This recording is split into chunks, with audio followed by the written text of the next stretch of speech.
sou da Vinha ainda, mas disseram que eu tenho 16, não, eu tenho 19, eu faço 20 esse ano, então já tô um pouco mais velha do que o imaginado.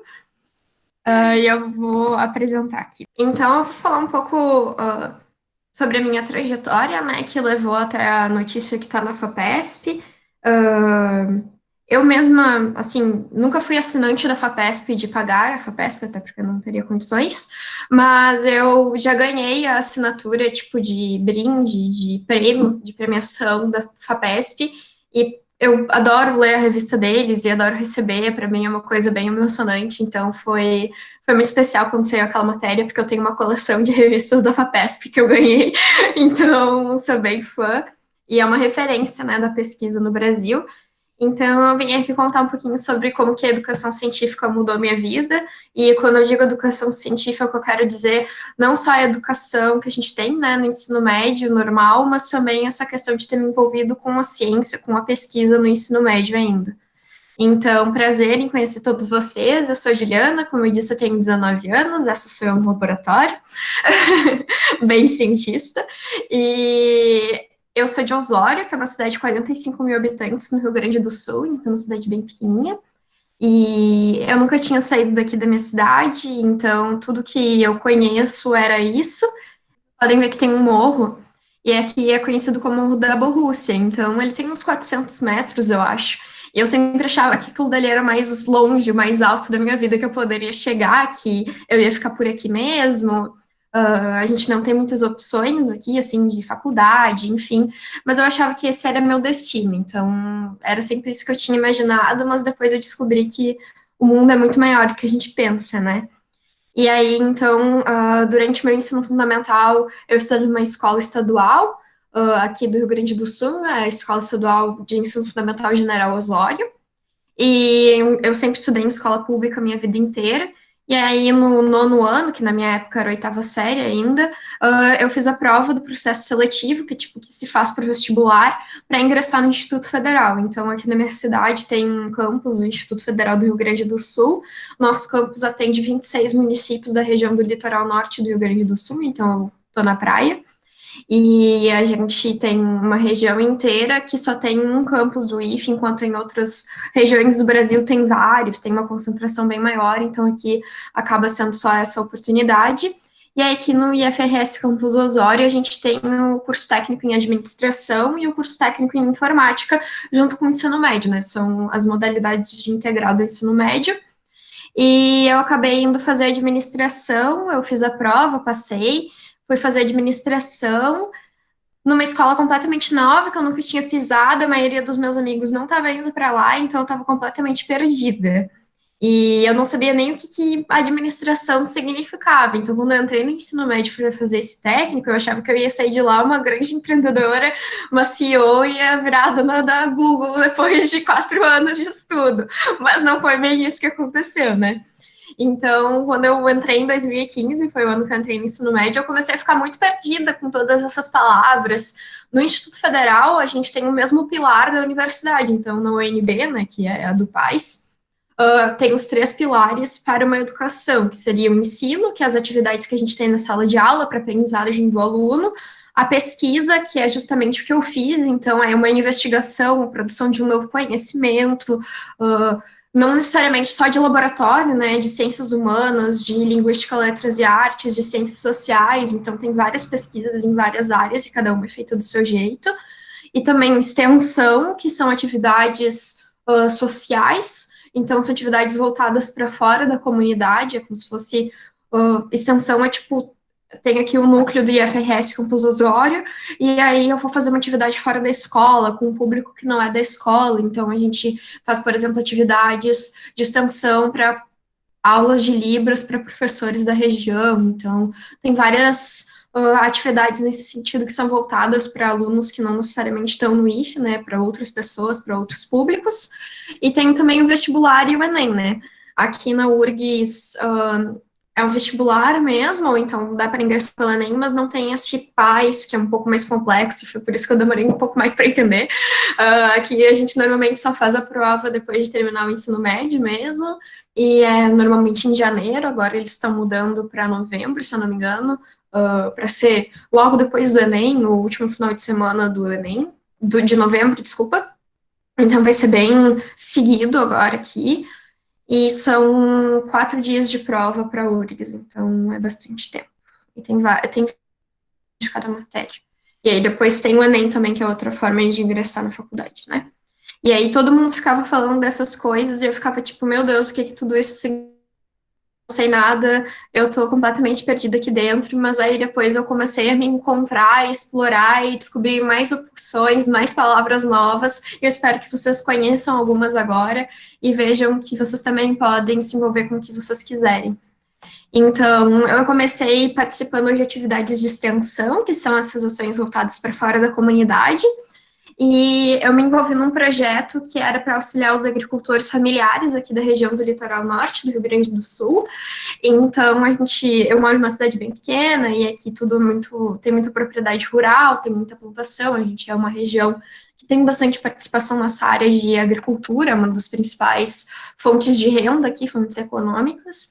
Então, eu acabei me envolvendo nisso porque minha família tem ligação com isso, minha família já se envolveu com agricultura, e aí eu queria, né, resgatar essa parte da minha história que eu achava tão bonita e que eu queria também me aprofundar mais nisso. Então, no IFE a gente tem bolsas que são bolsas são tipo valores que as pessoas podem ganhar para se dedicar por tantas horas para um projeto. Então, não é um trabalho, mas também é uma fonte de renda que auxilia bastante na tua família, né? Especialmente quando tu ainda não pode trabalhar, que não tem jovem aprendiz disponível, enfim. E aí eu tentei ser bolsista de extensão, mas eu não fui selecionada. Eu estava no primeiro ano, tinha 14 anos, então não sabia muito bem o que eu estava fazendo. Eu fui fazer a prova para tentar ser bolsista desse projeto dos agricultores. E eu acabei ficando em segundo lugar, se eu não me engano, então eu não fui selecionada. Mas eu cheguei na professora, que era a coordenadora do projeto, que é essa professora aqui, que é a professora Flávia. E eu falei para ela que eu queria muito fazer o projeto de qualquer jeito, então eu comecei a ser voluntária nesse projeto para os agricultores familiares. Então era para auxiliar eles na produção, boas práticas de produção, de sanitização, de higiene, fazer o estudo da composição dos alimentos que eles produziam, das geleias, dos pães que eles produziam para vender. E uma das geleias que eles produzem é a de maracujá, que está aqui. E aí, o maracujá, quando ele é processado para produzir a geleia, o que acontece? Tu usa só a polpa, que nem em casa, né? Tipo, tu vai fazer um suco de maracujá, tu vai usar só a polpa e vai descartar a casca. E aí, quando tu larga isso para uma larga escala, para uma média escala, que seja, porque aqui é uma agricultura familiar. Ai, desculpa. Caminhão. Desculpa. Enfim. E aí, quando tu passa isso para uma média ou para uma grande escala, em que tu processa vários frutos para produzir muita geleia, não só na tua casa, isso acaba gerando um montante muito grande de lixo orgânico. Então, aqui vocês podem ver uma foto que é só de casca de maracujá lançadas, assim, jogadas num terreno baldio, sem tratamento adequado, sem estarem fazendo uma compostagem, sem estarem indo para um lixão adequado, a pessoa simplesmente jogou ali na grama. E aí isso começou a me incomodar muito, porque era um problema que estava muito presente aqui na minha região onde eu moro, em que tem muitas agroindústrias familiares, que eles processam os alimentos para vender para poucas pessoas, para vender nas feiras do produtor, e aí isso começou a me incomodar muito, e eu queria descobrir um jeito de solucionar esse problema do lixo orgânico que era tão gerado e tão mal gerenciado aqui na minha região. Então foi isso que me levou a querer fazer pesquisa. E aí, quando eu comecei a fazer pesquisa, eu era só esse meme da Nazaré, não tinha nada mais que me definisse, porque eu realmente não entendi o que era pesquisa e eu ficava muito confusa sobre o que isso significava, até porque ninguém nos apresenta isso de uma forma muito clara na escola, se fala sobre ciência, se fala sobre ser cientista. Eu escutava muito sobre cientistas do passado, então eu achava que para ser cientista tu tinha que estar morto, né? O Einstein estava morto, o Newton estava morto, parecia que todo mundo estava morto. E aí, o que é fazer pesquisa? O que era fazer ciência? Então, eu estava muito nesse meme da Nazaré, tentando descobrir e calculando ali, tipo, quais são as minhas possibilidades de fazer pesquisa. E aí, eu acabei começando a fazer pesquisa sem muito bem saber o que eu estava fazendo. E depois eu acabei me apaixonando muito por essa área, sobre a ciência e sobre o método científico, e eu decidi que era isso que eu queria continuar fazendo pelo resto do meu ensino médio e agora pelo resto da minha vida. Então, no início era justamente esse problema, né? A ciência, a pesquisa, ela pode ser utilizada para solucionar problemas, principalmente os problemas que estão presentes na tua região, né? Então, foi isso que me motivou e eu comecei a trabalhar com a casca do maracujá por causa daquela foto que eu tinha mostrado, né, para vocês, do lixo orgânico em grande quantidade. E aí foi isso que me motivou. Então, eu queria solucionar um problema e foi através da pesquisa que eu consegui fazer isso. Então, eu comecei a investigar sobre o uso da casca do maracujá para produzir outros materiais. Então, onde que eu posso usar a casca do maracujá? Quando se produz geleia, normalmente se coloca maçã. A maçã ela tem uma substância, uma molécula, que ela deixa a geleia mais geleia, assim, tipo, mais viscosa, sabe? Mais consistente, não tão líquida. Então, a maçã tem essa molécula, né, essa carboidrato que se chama pectina, que deixa a substância mais sólida e menos líquida, né, que gelifica mesmo a geleia. E aí eu queria usar a casca do maracujá, porque ela também tem essa substância, que se chama pectina, para fazer as geleias. Então, substituir a maçã que eles estavam utilizando aqui, mesmo nas agriculturas familiares, que eles usavam para produzir as geleias, pela casca do maracujá que estava indo fora. E eu comecei a estudar sobre isso, estudar sobre essa substância, estudar e ler. E aí eu comecei a ler artigo, que era uma coisa que eu nunca tinha feito na minha vida, então é bem difícil, não é fácil, é uma coisa completamente fora do que a gente está acostumado a ler, de livro, de matéria, é uma coisa bem mais densa e que usa muitas palavras específicas que tu não está acostumado, então tu tem que ler muito até entender o que a pessoa está falando, e eu sofria muito com isso.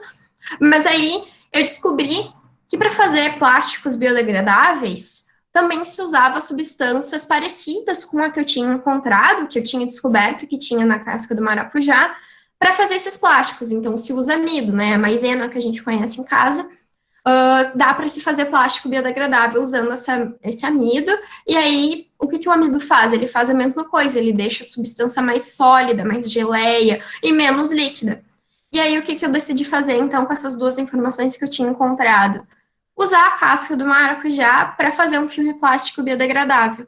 E aí foi esse meu primeiro projeto de pesquisa, posso mostrar aqui para vocês. Eu peguei a casca do maracujá, né, que é essa amarelinha, e aí eu fiz um processo físico-químico com ela, então fiz uma farinha, depois joguei numa solução, misturei, esquentei, sequei, fiz vários processos até conseguir obter um filme plástico biodegradável. O que é isso? O plástico, ele normalmente vem de uma origem de petróleo. Então, ele é um combustível fóssil, né? Ele não é uma substância renovável na natureza. E o que acontece? O plástico, como a gente já viu em várias matérias, vocês devem ter lido sobre isso já, ele demora séculos para se degradar no meio ambiente. E isso é muito perigoso, né? Porque tu tá gerando um lixo agora que daqui 300 anos ainda vai estar ali do mesmo jeito. E o que tu pode fazer com isso? Então, eu queria achar uma solução para isso também. E aí, aquele filme plástico que normalmente se usa na cozinha, que é aquele transparente, bem maleável, ele também é de origem de petróleo. Então, eu quis fazer uma alternativa para esse material utilizando um lixo orgânico e algo que vinha da natureza, né? Algo que pudesse ser o mais ecológico, mais sustentável possível. Então, eu produzi esse plástico biodegradável com uma casca do maracujá, e ele é como se fosse aquele filme que a gente tem na cozinha mesmo, ele é bem fininho, ele é bem flexível, tem uma resistência bem boa, e aí eu comecei a ler bastante sobre como caracterizar esse material, né, que eu tinha produzido, então fui ver o quanto ele aguentava de peso, o quanto que ele podia esticar até rasgar, e coisas desse gênero, que me deixou bem curiosa e bem interessada por essa área. Mas então eu tinha esse plástico depois de vários testes que eu tinha feito. E o mais legal, assim, que eu gostaria de contar para vocês é que na minha escola não tinha laboratório. Então, a gente não tinha um laboratório de ciências grande, nem nada do tipo. Eu fazia técnico em administração, não fazia técnico em química, nem nada do gênero. Então, não tinha muito recurso e infraestrutura, sabe? E aí, o que acabou acontecendo é que eu fazia muita parte do meu projeto, sei lá, acho que 90% do meu projeto foi feito numa cozinha. Então, eu usava panela, liquidificador, forno, já que eu não tinha os recursos que eu lia nos artigos científicos e os recursos mais caros, eu adaptava muito porque tinha na minha realidade como que eu fazia, como que eu podia fazer esse projeto, como que eu podia fazer pesquisa com as coisas que estavam acessíveis para mim, né? Então eu usava essa cozinha da minha escola para fazer meu projeto. E eu tinha produzido esse plástico e eu fiquei pensando no que eu podia usar ele, já que eu tinha feito alguma coisa diferente, né? Então, a aplicação que eu dei para esse plástico, que vocês podem ver, ele é amarelinho mesmo, tá? Foi essa aplicação para embalagens para mudas, que é como se fosse um vasinho, né? Porque os agricultores, quando eles vão plantar a muda no solo, e ela tem aquele plástico preto que envolve, não sei se vocês já chegaram a ver isso, se vocês estão acostumados com essa realidade, mas tem a mudinha, então aqui tinha uma mudinha de cebolinha, e aí, ao invés de ser esse plástico amarelinho, é um plástico preto vindo de petróleo. Então, o que tu tem que fazer? Você tem que remover o plástico preto vindo de petróleo, porque ele demora 300 séculos para se degradar, tu não vai enterrar isso junto com a tua muda, e aí, muitas vezes, isso pode causar uma danificação na raiz da muda, já que tu está arrancando o plástico dela, né? E aí, além disso, tu vai estar gerando o resíduo plástico preto. E isso, querendo ou não, vai demorar séculos para se degradar. Opa, caiu. Perdão. Enfim, continuando. Então, eu fiz um protótipo de uma embalagem para mudas usando o plástico biodegradável da casca do maracujá, que vocês podem ver aqui. E aí, o que é legal dessa aplicação, dessa embalagem? É que o plástico, ele é biodegradável, então, tu pode enterrar a muda junto no solo, junto com o plástico, que ele vai se degradar em até um mês. E aí, isso faz com que tu não precise remover o plástico e que, na verdade, ele pode servir até como se fosse uma forma de compostagem, né, para a planta. Ela pode tirar nutrientes desse plástico, já que ele é tão ecológico e tão natural. Se vocês tiverem alguma dúvida, eu não estou no chat, mas se vocês tiverem alguma dúvida, vocês podem ir mandando, tá, gente? Por favor, sintam-se à vontade. Eu tô aqui só para conversar mesmo. E aí o slide eu uso mais como um recurso mesmo, assim, tipo, para vocês visualizarem, né? Porque falar plástico biodegradável pode ser muito estranho. E aí aqui tem uma foto dele, então fica mais fácil. Mas podem se sentir à vontade para perguntar, para mandar dúvidas, irem comentando, enfim, é uma conversa mesmo. E aí depois disso eu continuei trabalhando com resíduos agroindustriais. E aí eu usei a casca do maracujá, a semente do maracujá, que tá aqui. Então, além da casca, eu usei a semente. E a palha do arroz, que é como se fosse a casca do arroz. Então, o arroz, antes dele estar bonitinho, branquinho na nossa casa, ele tinha uma casca que foi removida dele. E aí, o que eu queria fazer com esses materiais, né? Com esses lixos orgânicos? Aqui no Rio Grande do Sul, em 2006, teve um desastre ambiental no Rio dos Sinos, que é o rio mais importante do estado, que supre várias cidades com água. E o que aconteceu? Eles lançaram muito esgoto e muitos efluentes industriais. Efluentes são resíduos líquidos das indústrias que têm muitos poluentes dentro deles, muitas coisas, substâncias tóxicas, químicas, que matam os bichinhos que estão na água, os peixes que moram ali, as algas que moram naquela água, e eles não lançaram isso no rio sem nenhum tipo de tratamento, porque o tratamento é muito caro. E aí teve uma mortandade de 200 toneladas de peixe aqui no Rio Grande do Sul em 2006. E aí, em 2016, eles recapitularam, né, esse desastre. Foi isso que me motivou, assim, querer desenvolver algo que pudesse evitar, né, que essas indústrias fizessem isso, que elas lançassem essas águas super coloridas nos rios, porque elas poluem demais e elas, assim, matam muitos animais, deixam o rio completamente inabitável, não tem como se desenvolver um ecossistema, os animais que moravam ali, as plantas, tudo fica realmente horrível, sabe? É uma cena, assim, de extrema tristeza, quando eu vejo os vídeos, assim, é tipo um monte de peixe boiando, sabe? É muito horrível, então eu queria realmente fazer alguma coisa que pudesse ser utilizada nesse sentido. Então eu peguei a casca do maracujá, a semente do maracujá e a casca do arroz. Eu fiz uns processos nelas, fiz a farinha e eu ativei elas, então quer dizer que eu fiz elas ficarem melhores para o propósito que eu queria, que era remover os poluentes da água. E aí, com a semente do maracujá, que é essa pretinha, né, eu consegui obter meus melhores resultados. Então, eu produzi esses materiais em comparação com os materiais que se utilizam nas indústrias para fazer esse tratamento, para remover os corantes da água, né, do efluente, que está super colorido. se usa o carvão ativado. Então, o carvão ativado ele tem que passar por um processo de carbonização. O que, que é isso? Tu bota ele numa temperatura super alta para queimar mesmo, sabe? Para virar carvão e ficar super queimado, preto. E isso acaba sendo muito caro, porque é uma temperatura muito alta e é um processo muito demorado. Então, eu fiz materiais mais naturais, que não são tão caros, e são uma alternativa para esse tratamento dos efluentes que são super coloridos. E aí, usando a semente do maracujá, que era o que eu estava falando, eu fiz uma coleta, daí eu visitei uma indústria, eu fiz aqui no Rio Grande do Sul, eu fiz uma coleta dos efluentes têxteis que eles produziam, então era uma indústria têxtil, né, de tingimento de tecido, de tingimento de roupa, porque as roupas que a gente tem, isso daqui foi tudo tingido. E aí, eu fiz essa coleta, como vocês podem ver, é esse daqui, então é um azul petróleo, um verde água, enfim, bem forte. E aí, com o tratamento, com esse material que eu desenvolvi, eu coloquei ele nesse fluente e ele removeu até 99,7% do corante que tinha ali. Então, vocês podem ver que depois do tratamento, isso aqui é uma comparação antes e depois. Então, depois do tratamento com a semente do maracujá, eu deixei a água basicamente transparente de novo e que pudesse ser realmente despejada sem nenhum problema nos rios, já que ela não tem mais essa causa da poluição, esse corante, né? Então, esse foi o resultado do meu segundo projeto de pesquisa. Eu desenvolvi ele em 2017, esse daqui eu desenvolvi em 2016, e aí no meu último ano do ensino médio, que foi em 2018, eu fiz um outro projeto de pesquisa, e aí eu usei a casca da noz macadâmia, a noz macadâmia é essa daqui. Ela é bem cara, eu não conhecia ela, não sabia o que isso significava, eu lembro que eu tinha visto uma vez no cookie do Subway, mas eu nunca tinha comido, nunca tinha feito nada. Então, foi meio difícil até para entender o que eu ia trabalhar. Mas o projeto surgiu por causa de uma demanda de um professor do Espírito Santo, do Instituto Federal do Espírito Santo. E aí, ele disse que ele queria que eu usasse as cascas da macadâmia para fazer alguma coisa. Ele queria que, na verdade, que eu fizesse a mesma coisa que eu estava fazendo aqui. Só que, para fazer essa remoção dos corantes dos efluentes. Só que eu já tinha entendido aquilo. E eu sou uma pessoa que eu sou curiosa, entendeu? Eu não queria continuar o mesmo projeto, eu queria fazer uma coisa diferente, eu já estava entediada, já tinha entendido a química, o processo químico que tinha por trás daquilo, o processo químico físico. Queria fazer outra coisa, entendeu? Já deu, passei um ano fazendo isso, vamos para a próxima bola, vamos dar.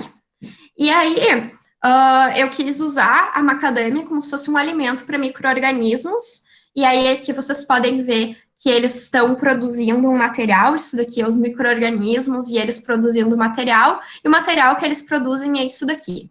Isso aqui se chama celulose bacteriana, o termo mais científico correto dele seria um biopolímero, mas explicando, né, de uma forma bem mais fácil, ele é um material biológico, ele é como se fosse uma bolacha, assim, e aí ele é como se fosse um plástico também, então ele é uma alternativa para os plásticos, ele é um material biológico, então ele é produzido por micro-organismos, e ele é bem flexível, ele é mais resistente que o plástico, segundo as análises que eu fiz, então, durante meus projetos eu também ia para a URGS, que é a Universidade Federal do Rio Grande do Sul, então, como se fosse o UNB de você, só que não é na minha cidade, né, porque eu não moro na capital, moro no interior, então eu ia para lá e ficava um tempo fazendo as análises, durante as minhas férias para ver como o meu material se comportava.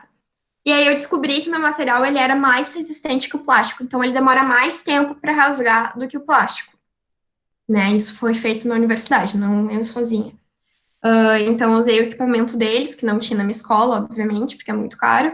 E aí eu fiquei lá fazendo essas análises, estudando o meu material e as aplicações dele.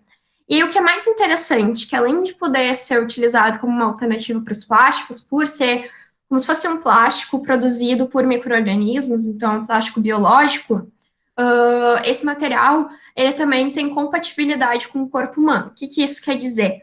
Quer dizer que esse material, assim, eu não sei se vocês já usaram alguma vez Band-Aid, ele ficava descolando, e aí ele molha, fica bizarro, ele molha e cai todo.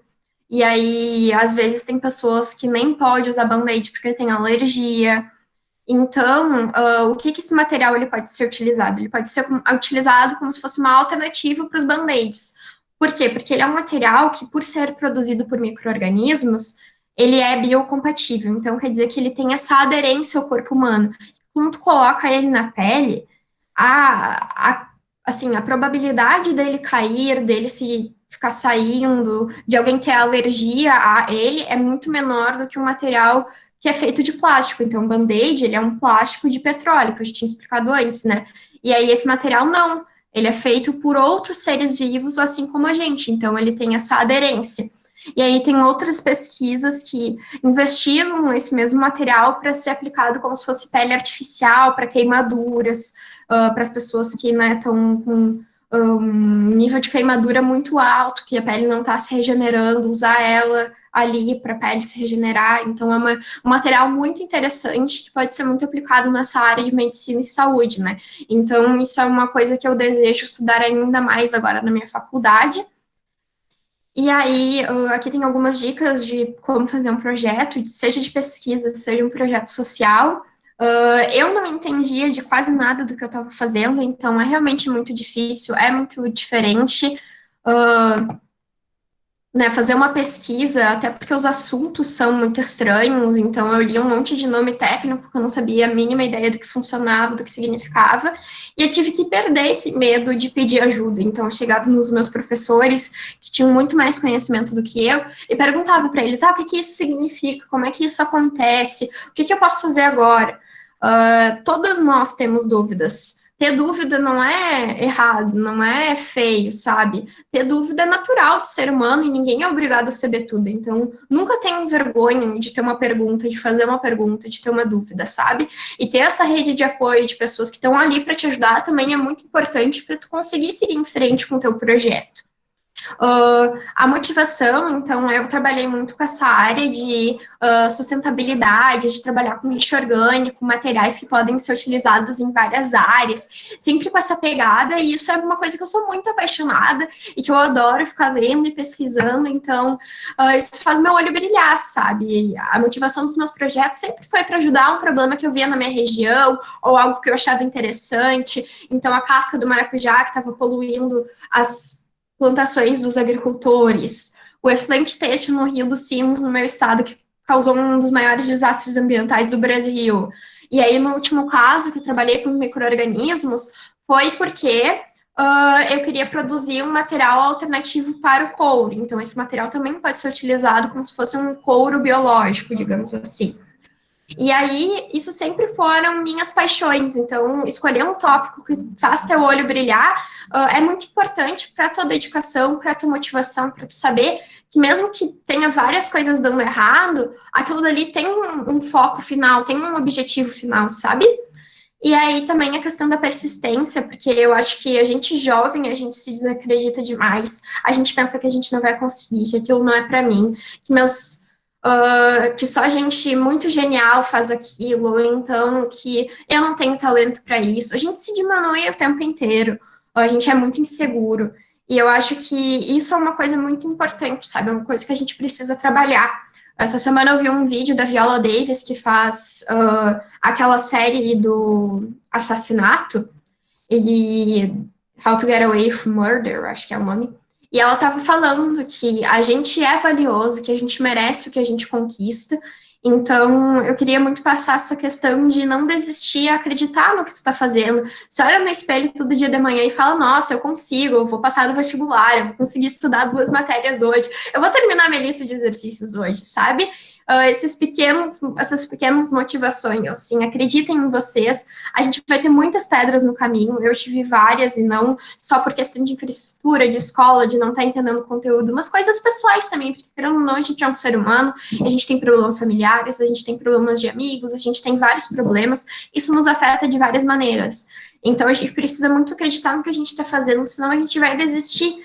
E se a gente está gostando tanto daquilo, né, se a gente tem persistência, se a gente tem essa rede de apoio que eu falei, fica mais fácil, fica mais leve de chegar até o final e de não desistir. E aí, depois disso, eu comecei a participar de feiras de ciência, e quando eu comecei, eu achava que era justamente esse GIF, era vulcão de bicarbonato que explodia na cara dos outros. Eu não sabia muito bem o que era uma feira de ciências, porque eu nunca tinha visitado uma, e aí eu fui começar a participar e comecei a ver os projetos incríveis que estavam sendo feitos aqui no Brasil.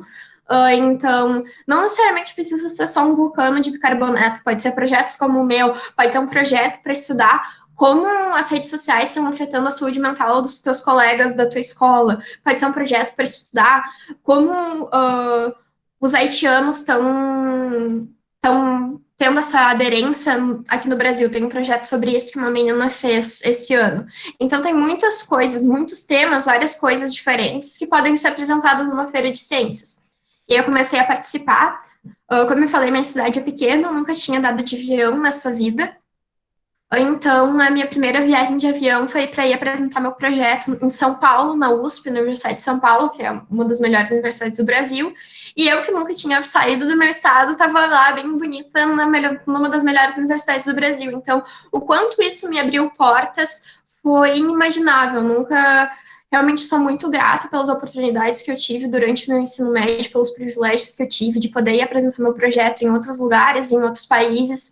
Então, eu viajei o Brasil inteiro, já fui aí para Brasília umas 3 vezes, eu acho, e fiquei em outros lugares do Brasil, mas eu também já fui para fora do país, então eu estava ali em São Paulo e depois eu fui selecionada para ir para Los Angeles, que é nos Estados Unidos, na cidade de Hollywood. Eu fui 4 vezes para os Estados Unidos, com tudo pago, eu nunca gastei nada do meu dinheiro, até porque eu não teria condições de ir.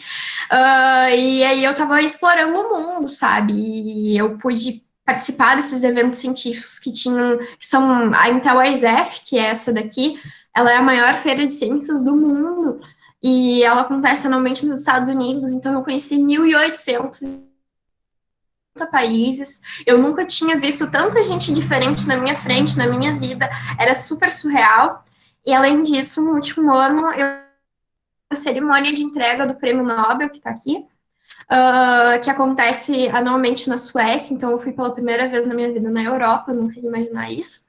E eu tava lá com os grandes nomes da ciência mundial, que é o que eu quero fazer pro resto da minha vida, sabe? Então foi muito emocionante, foi surreal, eu tava de vestido tinha usado, e essas luvas brancas de princesa da Disney, que era completamente fora da minha realidade, mas foi um movimento, assim, muito especial e foi um grande ápice da minha vida.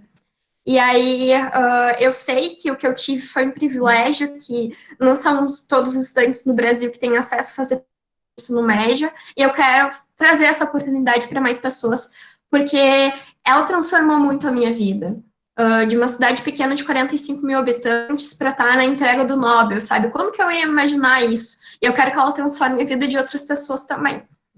Então, eu sou a coordenadora da BRIC Aluno, a BRIC é a Associação Brasileira de Incentivo à Ciência. Sigam a gente no Instagram. Durante a quarentena, a gente está com um projeto que se chama 30 Dias de Ciência, que é para ensinar sobre pesquisa e como começar um projeto de pesquisa para alunos de ensino médio, para alunos de ensino fundamental também. Então, é um projeto para explicar sobre ciência. Eu vou em escolas falar sobre isso também, e aí a gente está aproveitando esse momento de quarentena para fazer um projeto, como se fosse um curso, para explicar sobre a ciência, né? Então, se quiserem, a gente vai ter mais edições, se tiverem interesse, se quiserem se inscrever no futuro, fica a dica. Eu também criei Meninas Cientistas, então é para divulgar histórias de outras meninas que fizeram pesquisa no ensino médio, assim como eu, porque eu não sou única, existem muitas outras histórias, muitas outras pessoas maravilhosas que fizeram coisas inimagináveis, então eu quero contar essas histórias, então criei Meninas Cientistas. Aqui vocês podem ver a Kate Bowman. Eu não lembro se ano passado, não sei se vocês lembram, ano passado, teve aquela foto do buraco negro, né? Que era o bagulho preto com uma bola laranja. Meio estranha a foto, mas foi um marco na ciência. Todo mundo compartilhou e todo mundo falou sobre isso. E a Kate Bowman, que foi uma das pessoas responsáveis por essa foto, que ficou bem famosa também, ela foi uma jovem menina que fez pesquisa no ensino médio. Então, ela começou muito cedo, e aí depois ela se tornou uma das fotos mais compartilhadas no mundo, né, um marco da ciência, que era um registro de um buraco negro. Então é super legal essa história, e tem várias outras, a Maria de Londrina, no Paraná, a Milena Cristina do Ceará, de uma cidade de bem pequenininha também, acho que é 15 mil habitantes, de um distrito de 300 pessoas, e a Isabela, minha colega no ensino médio, então ela é aqui de Osório também, e ela fez uma pesquisa bem interessante, apresentou a pesquisa dela para Nobels também. E além disso, eu também sou uma das cofundadoras da Feira Brasileira de Jovens Cientistas. A gente vai ter a nossa primeira edição no final desse mês, vai ser 26, 27 e 28 de junho.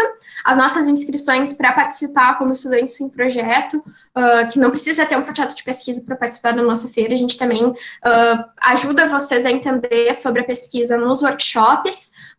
Infelizmente, nossas inscrições já se encerraram, mas a gente vai ter as apresentações de projetos de outros alunos para o público. Então, se vocês têm vontade de ver outros projetos sendo apresentados, fiquem ligados na FBJC também, que a gente vai divulgar essas salas e vai ter engenharia, ciências agrárias, ciências biológicas, ciências da saúde, humanas, sociais aplicadas, linguística, letras e artes, todas as áreas do conhecimento, para vocês conhecerem um pouco mais sobre o que outros jovens brasileiros estão produzindo aqui no Brasil. Então, vai acontecer isso no dia 27, que é sábado, durante a tarde. Se vocês tiverem interesse, fiquem ligados na FBJC também.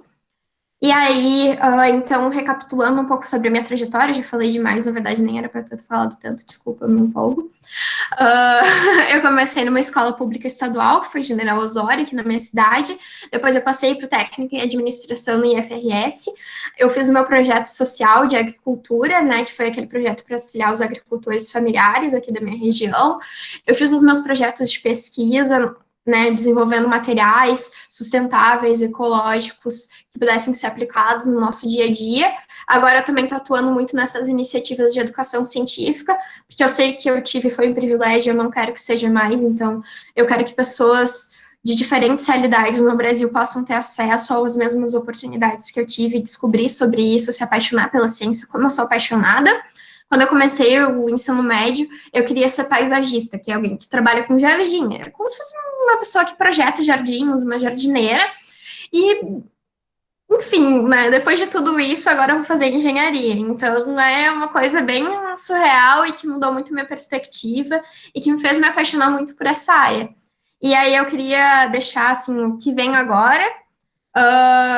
Eu fiz durante o ano passado o processo de application, que é o processo para fazer a candidatura para os Estados Unidos. Então, nos Estados Unidos é um pouco diferente que do Brasil. Não é só a questão da nota numa prova, como o Enem. Tu tem toda uma análise do teu currículo, das atividades que tu fez durante o teu ensino médio, das tuas notas na escola. Tu tem carta de recomendação dos teus professores falando sobre quem tu é. E aí eu fiz esse processo e eu fui aceita para Northwestern University, que é uma das 10 melhores universidades dos Estados Unidos, com uma bolsa completa, então não vou pagar nada, para estudar engenharia química e biológica e também estudos da comunicação. E eu estou muito, muito, muito feliz, muito emocionada. Recebi essa notícia em março e ainda não digeri tudo isso que vai acontecer, então provavelmente, né, se o coronavírus deixar, em setembro eu estou me mudando para os Estados Unidos e eu nunca imaginei que isso fosse acontecer, então foi muito, muito surreal. E eu queria deixar essa mensagem para vocês de que o lugar do jovem é transformando o mundo agora. As pessoas sempre estão falando que a gente é o futuro, o jovem é o futuro do Brasil, vocês são o futuro do Brasil. Mas a gente já pode mudar o mundo agora, seja através da ciência, seja através de projetos sociais, seja através da cultura, da arte, da música, enfim, de várias outras perspectivas. A gente tem esse poder, essa capacidade de transformar o mundo agora. Eu queria dizer isso para vocês, que assim como a Viola Davis estava falando, né, vocês merecem isso, vocês são capazes, vocês têm um futuro brilhante, mas vocês também têm um presente brilhante, vocês podem fazer a diferença agora, e eu acredito muito em vocês, acho que todos os professores de vocês também acreditam, senão eles nem teriam me convidado para estar aqui agora, e eu queria deixar essa mensagem para vocês, que vocês podem chegar onde vocês quiserem, sabe, vocês realmente são capazes de conquistar os sonhos de vocês. Não é fácil, a gente não vive numa sociedade meritocrática, não é só uma questão de fazer melhor, é uma questão de oportunidade, mas eu espero que também com a minha conversa aqui com vocês agora, vocês tenham descobrido outras possibilidades, outras oportunidades, que vocês possam explorar o que vocês quiserem, as paixões de vocês. Acho que é isso, obrigada. Esse é meu e-mail, esse é meu Twitter, esse é meu Instagram. Eu sou uma jovem normal, eu tenho 19 anos, eu posso ter feito todas essas coisas, mas eu adoro assistir uma Netflix também, e ficar no Twitter, no Instagram, ver stories. Então, eu sou bem normal. Acho isso bem importante de dizer, porque eu não sou um gênio, eu não sou um Einstein, vocês podem fazer pesquisa e vocês não precisam ser o melhor da sala de vocês. Não sei, acho que é isso, assim, de apresentação. Estou aberta para perguntas, para a gente conversar mais. A gente já teve uma pergunta aqui para você, né? Uma pessoa perguntou: você encontrou muitas barreiras para continuar com esse projeto, críticas e coisas do tipo? Sim, a gente encontra, né? E eu acho que uma das coisas que as pessoas fazem muito é desacreditar da gente por a gente ser jovem. Então, nossa, não foi tu que fez isso. Não, tu não tinha como ter feito isso. E eu acho que isso acaba sendo muito recorrente, né? Mas mais do que críticas, da gente ligar para as críticas, a gente tem que saber da gente mesmo, sabe? Eu sei que é difícil e é difícil de entender isso do psicológico, mas ao invés de estar ouvindo as coisas negativas, a gente tem que, até porque as críticas elas têm que ser bem feitas para te ajudar a melhorar, tem que ser coisas construtivas. Se a pessoa tá só te criticando por criticar, sendo grossa, ignora, sabe? E vai falar com alguém que vai te elogiar, alguém que tá perto de ti que vai te dar suporte, a questão da ajuda que eu tinha falado. Então, isso é muito importante, sabe?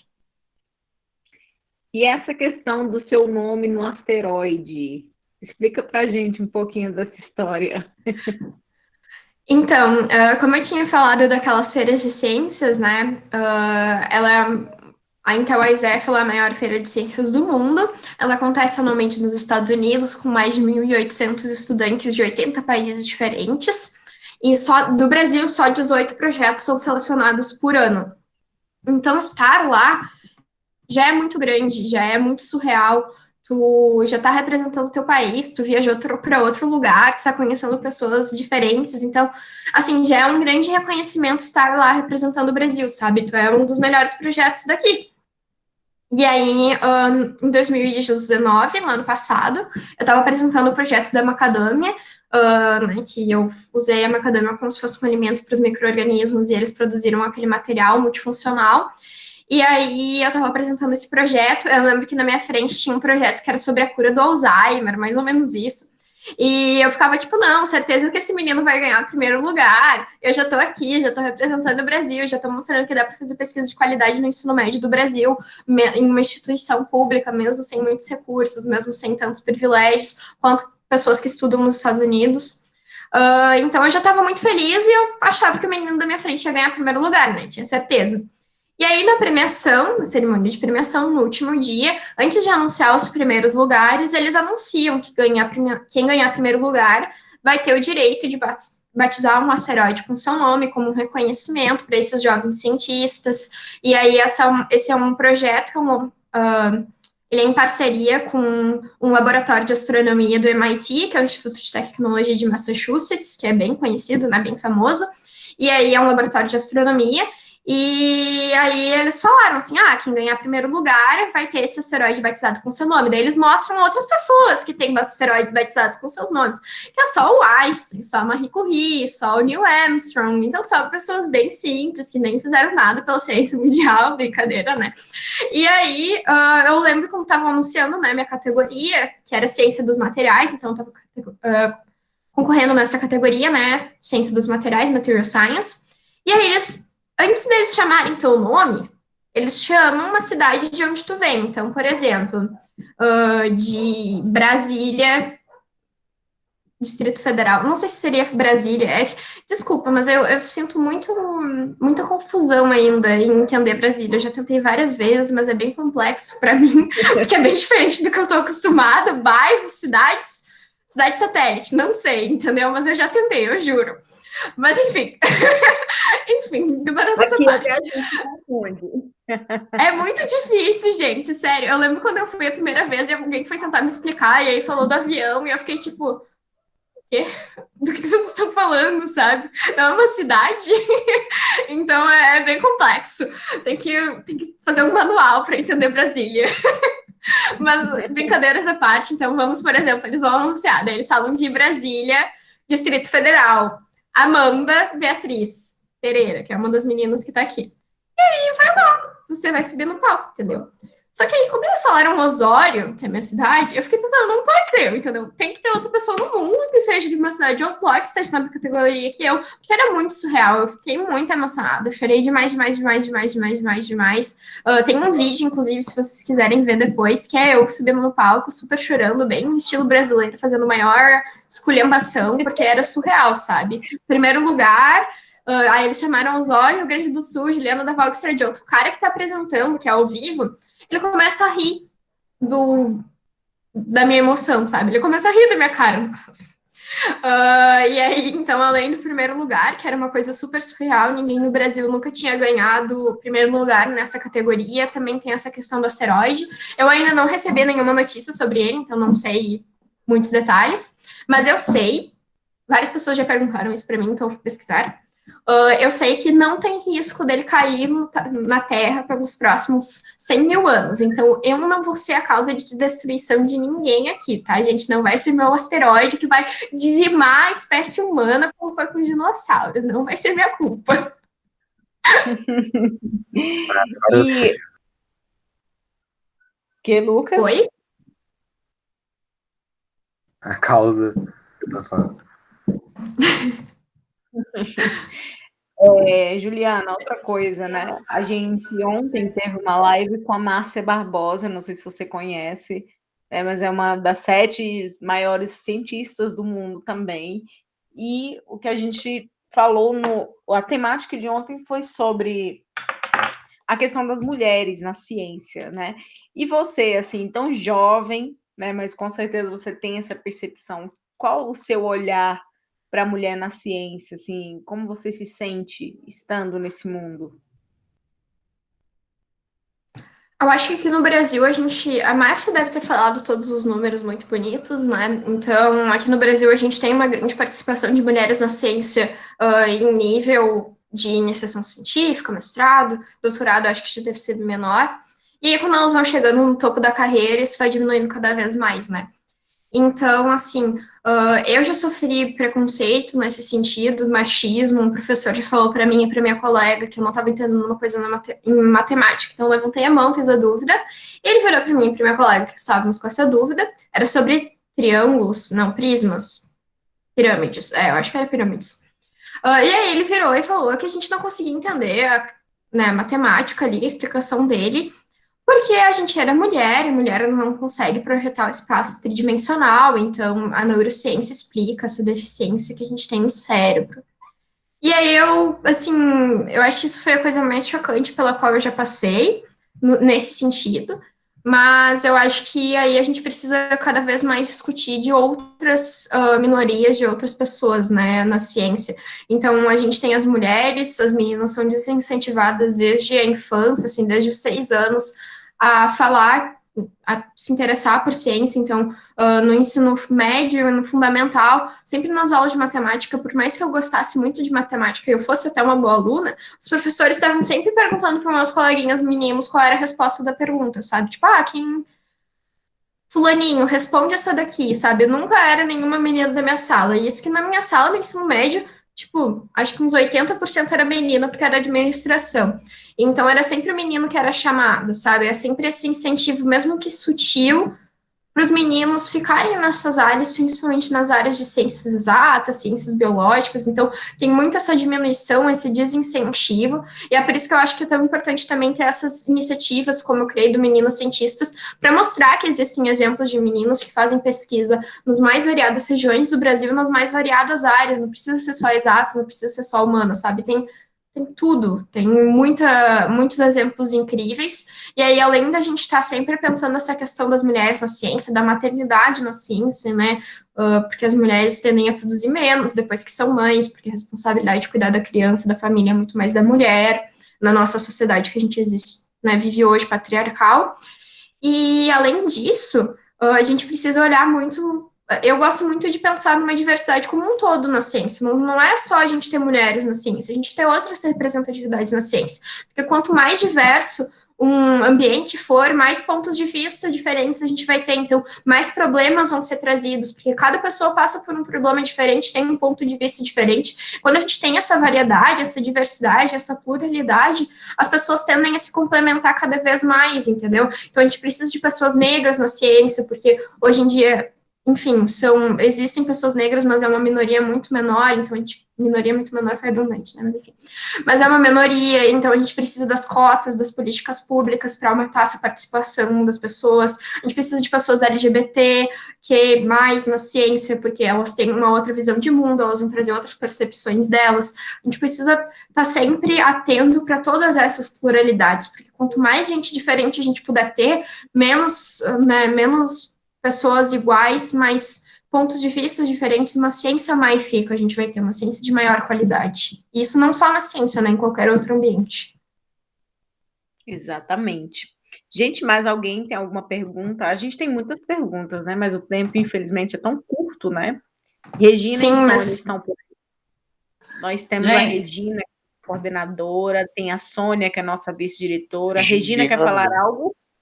eu estou aqui ouvindo, eu estou encantada fiquei encantada com a apresentação da Juliana, porque, assim, ontem, né, a gente assistiu a Márcia e foi tão apaixonante também, e ela já tem uma trajetória tão grande na ciência, e aí a gente vê a Juliana, que é uma bebê de 19 anos, achando que tá velha, que vai fazer 20. Ah, meu Deus do céu. E é muito legal ver, sabe, eu acho que você falou coisas tão bacanas que servem como incentivo aos nossos alunos, né? Então, assim, eu queria só fazer uma perguntinha. Eu estava vendo uma reportagem sua que você chegou a ganhar mais de 40 prêmios, né? Essa premiação, algumas são em dinheiro, você está conseguindo fazer uma poupançazinha? olha, infelizmente a maioria não é em dinheiro. Eu acho que teve uma ou duas que foi, então não tivemos tantos recursos assim. Cientista no Brasil é bem difícil, é bem difícil. E ainda com as bolsas que não tem reajuste há mais de década, é mais difícil ainda, né? Infelizmente, eu não consegui fazer uma poupança, mas gostaria muito. E obrigada pelas palavras. Eu acho que isso também é uma coisa que não acontece, assim, em outras feiras, nessa feira que é a maior do mundo, tem essa questão da premiação em dinheiro, mas aqui no Brasil isso não é muito comum, e os prêmios normalmente são, quando os prêmios têm mais de uma categoria, digamos, tem ensino médio, tem mestrado, doutorado, eles vão dar o dinheiro para quem está mais no nível, no topo da carreira. O ensino médio fica um pouco mais diminuído nesse sentido, assim, de não ter tanto recurso, né? Mas de qualquer maneira, né, o teu trabalho valeu uma bolsa de estudos, né, numa universidade americana. Sim, com certeza. Então, isso aí, gente, já valeu demais a conta, né? Eu te desejo muito sucesso lá. Já tá falando inglês direitinho? A gente tá na luta. Que bom. Então, te desejo muito sucesso. Eu espero que você volte para o Brasil depois, né, Com certeza. Ai, Sim. que bom. Parabéns. Muito obrigada parabéns. pelas palavras, pelo convite. Juliana, Oi? Juliana, Teve uma pergunta. Diga. Fala, Tiago. Juliana, em qual universidade você já esteve? Qual foi a sua primeira universidade do mundo? Foi na URGS mesmo, que é a Universidade Federal do Rio Grande do Sul. Então, foi aqui que eu fiz algumas partes dos meus projetos e usei os laboratórios, as infraestruturas deles, né? Já que na minha instituição, na minha escola, não tinha essa questão, a gente mandava e-mail, pedia para a professora abrir laboratório para a gente poder usar esses recursos. Então, eu ficava assim, por ano, como a passagem é muito cara, em outra cidade, eu ficava durante uma semana em Porto Alegre, que é a capital aqui do Rio Grande do Sul, para ficar fazendo esses testes e poder desenvolver meu projeto. Obrigada. Alguém perguntou assim: o que você acha que deveria acontecer para os jovens conseguirem um maior acesso à iniciação científica? Então, eu acho que a gente deveria, assim, pressionar cada vez mais o governo para ter políticas públicas voltadas para isso. Então, a gente tem muitos projetos voltados para a educação. E eu acho que a ciência, a iniciação científica júnior, né, que é especialmente no ensino médio, ela deveria ser cada vez mais, assim, realmente investida, né? A gente tenta fazer o máximo que a gente pode em instituições como a Abric, que é onde eu trabalho, que é uma ONG, então a gente faz tudo de forma, né, voluntária, sem nenhum lucro para a gente realmente conseguir levar esse acesso para a educação para jovens das mais realidades brasileiras. Mas a gente não consegue acessar todo mundo, né? E não é todas as ONGs que vão conseguir acessar todo mundo também. Então a gente precisa, como sociedade, durante, se eu não me engano, foi mês passado, teve a Marcha Virtual pela Ciência, que foi um evento nacional, um dia nacional, que teve vários eventos, cada estado fazia uma coisa, cada cidade fazia uma coisa. Então, aqui no Rio Grande do Sul teve uma palestra sobre ciência, aí no Distrito Federal teve outra. Então, várias conversas, assim, e tudo isso para mostrar a importância da ciência. Então, acho que isso é muito importante, a gente mostrar o quanto nós, jovens, queremos esse tipo de oportunidade, queremos a iniciação científica na nossa vida e pressionar, sabe? Porque se a gente não lutar por isso, as pessoas não vão ver a importância. Porque a gente, nossa, muda muito a nossa vida, sabe? Nos faz ter uma razão para continuar no meio dos nossos problemas familiares. Então, a gente precisa de investimentos em educação, em iniciação científica, em educação científica, sabe? Eu acho que isso é muito necessário, e a gente, não só os jovens cientistas, precisamos pressionar por isso, sabe? A sociedade como um todo. Uma luta de todos, né? Soninha? Soninha tá aí? Juliana, Tiago, quer fazer uma pergunta antes, Amanda? Fala, Tiago. Juliana, você tem mais uma palavra motivacional para nós? Olha, eu acho que a maior motivação que eu poderia falar é realmente que vocês podem fazer o que vocês quiserem. Eu sou de uma cidade pequena aqui no Rio Grande do Sul. Eu nunca tinha saído daqui, agora eu tô indo morar nos Estados Unidos, então isso é muito surreal. Eu sonhava com isso, mas eu nunca imaginei que eu pudesse alcançar. Então, se vocês podem sonhar com alguma coisa, vocês podem alcançar isso, busquem oportunidades, possibilidades, ajuda de quem já teve nesse processo. Então, minha DM, minhas mensagens estão sempre abertas para vocês contatarem, tirarem suas dúvidas. Eu vou fazer o máximo que eu posso para ajudar vocês. E nunca desistam do que vocês sonham, sabe? As pessoas normalmente falam, nossa, quanto maior o sonho, maior a queda, tu vai se machucar, tu vai se decepcionar. Mas não é isso, sabe? A gente precisa acreditar muito na gente mesma, no que a gente sonha, porque só assim a gente consegue alcançar. Então, não deixem as outras pessoas diminuir vocês e nem vocês mesmos. Juliana, muito obrigada pela sua vinda. Para nós do 102 é uma honra recebê-la. Nós estamos aí num projeto de facilitar, possibilitar que os nossos alunos tenham acesso à universidade. Com certeza, a sua fala hoje, ela favorece muito isso. Ela mostra para os meninos que é possível, é isso que nós queremos. E eu acho que a sua fala vem bem nessa linha. É possível. Então, assim, e sobre o seu material, assim, que a UNB escolheu, que o título fala do futuro no presente. Então, assim, eu acho que é muito essa situação da gente acreditar que é agora, não é daqui a um tempo. Então, muito obrigada pela sua vinda. A sua fala, com certeza, foi muito produtiva para os nossos meninos e para nós também, professores, que estamos aqui acompanhando. Tá? Muito sucesso aí na sua caminhada.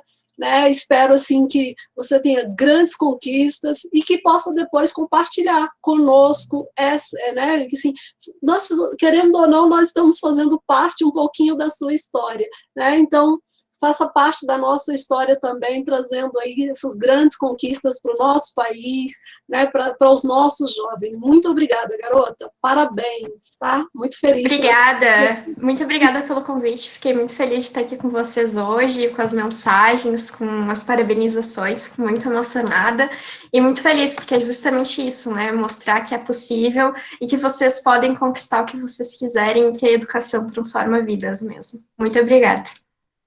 Nossa, eu também não posso deixar de finalizar com mais agradecimentos, e eu não posso também deixar de expressar o meu orgulho, porque para nós que somos professores de escola pública, quando a gente vê estudantes de escola pública chegando lá, nossa, para a gente é muito orgulho, porque a gente sabe, eu estou emocionada, gente, desculpa, é muito difícil a realidade dos nossos estudantes, e quando a gente vê que um filho da escola pública chega lá, para a gente é uma alegria muito grande, uma mulher, uma menina tão jovem fazendo a diferença, e estimulando os outros, os nossos alunos, eu tenho certeza que muitos dos que estão aqui, eles vão se sentir tocados com a sua experiência, com a sua vivência, e para a gente, nossa, isso foi muito importante. Muito obrigada por inspirar os nossos meninos com a sua história de vida, viu, Juliana?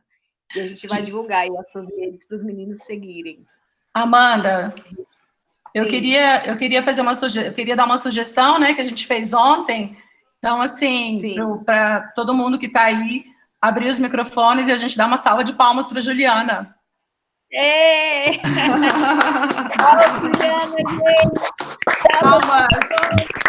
Palmas!